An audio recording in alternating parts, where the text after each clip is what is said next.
Last year I made a video about Accsoon's Seemo, a little device that turns your iPhone or iPad into a fantastically fully featured monitor using their See app via Lightning or USB-C. It can also turn your iPhone or iPad into a recorder. No, not that one. It records in H.264 1080p 8-bit directly to your iOS device. Oh, and you can also go live with it. It's now become an essential part of my kit, but I had hoped that they'd bring out something less plasticky, metal, more like their SeeMo series of video transmitters. Cue the SeeMo Pro. And it's a big step up in many ways. It's also quite a different looking device, aimed more for video/cinema cameras than mirrorless cameras. The body is as I hoped for. It's no longer plastic but aluminium. Oh, and Americans, can you please stop calling it aluminum? It's aluminium. Thank you. One of the biggest changes is we now have not just an HDMI input, but also an SDI input and output for looping through. Now, this is one of the reasons I said it isn't aimed for mirrorless cameras, as you are paying for a Pro feature that no mirrorless can use. The standard Seemo is designed to be used with their phone clamp, whilst the Pro is designed to primarily be used separately. This is fine if you have the space on the camera. It's just that all my cinema cameras don't have a huge amount of space, so it's a bit of a squeeze. I've been using it with the optional phone clamp clipped onto the SeeMo Pro when using my iPhone, as it makes way more sense for me. My favourite way of using Seemo Pro is with my iPad Pro, iPad mini. Using Accsoon's power cage, it clips onto the back. This is great for interviews and tripod shots. My favourite way of shooting. Having a screen this big is amazing, but I wish Apple would make an iPad mini Pro, as this is a great size for walking around and filming. It's just not bright enough when the sun is out. I can also imagine it being very handy as a director's monitor. If you've got a power output on your camera, that's the best way to power it rather than the Sony L battery which it uses, as it keeps the weight down, as it's 3 times heavier than the standard Seemo. The great news is that the Pro now powers the iPhone, something I wish a standard one would do via the Lightning cable. It also has an additional USB-C 5V 2.4 amp power out.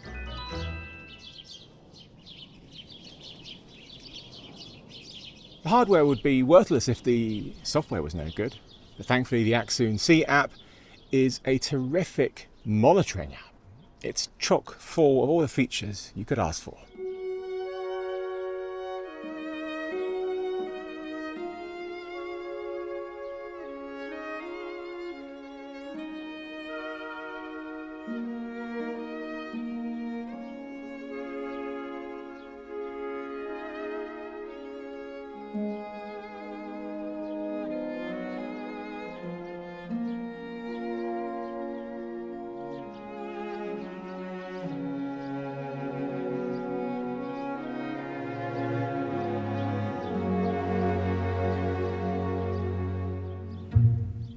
This genuinely is one of the best monitor interfaces that I've used, and it's constantly being improved by Accsoon. It displays 1080p up to 60p. One thing you need to be aware of is, like the SeeMo transmitters, you need to set your camera to output 1080p, which most cameras can do regardless of what they are recording.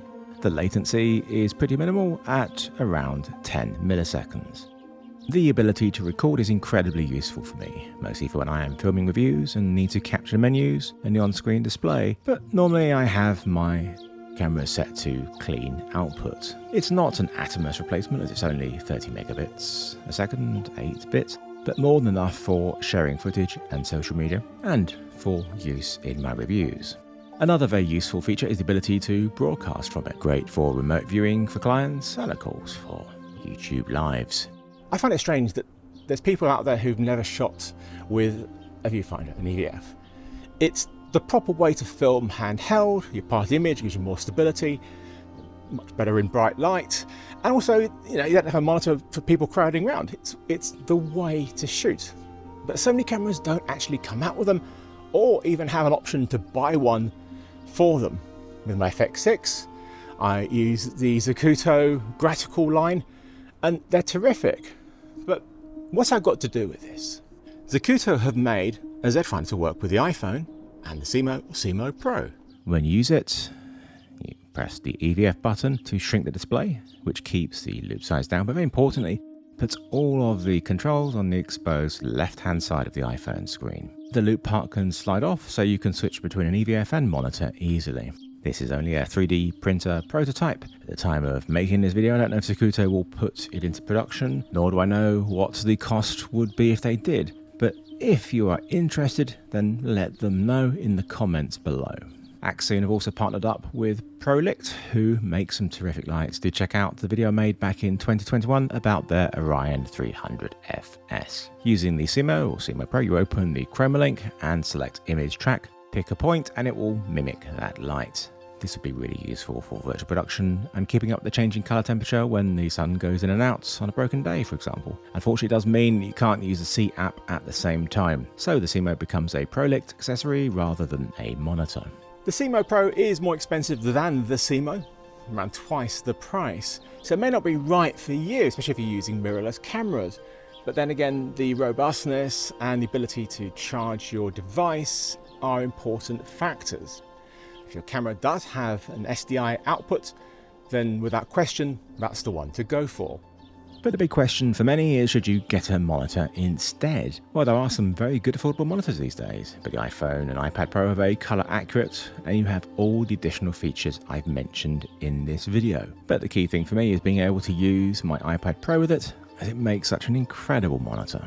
I would really like it if they could make a more compact HDMI only version for mirrorless cameras, but as it is for my FX6 and my other cinema cameras, this is a really terrific device and something that without question will be a part of my essential kits from now on.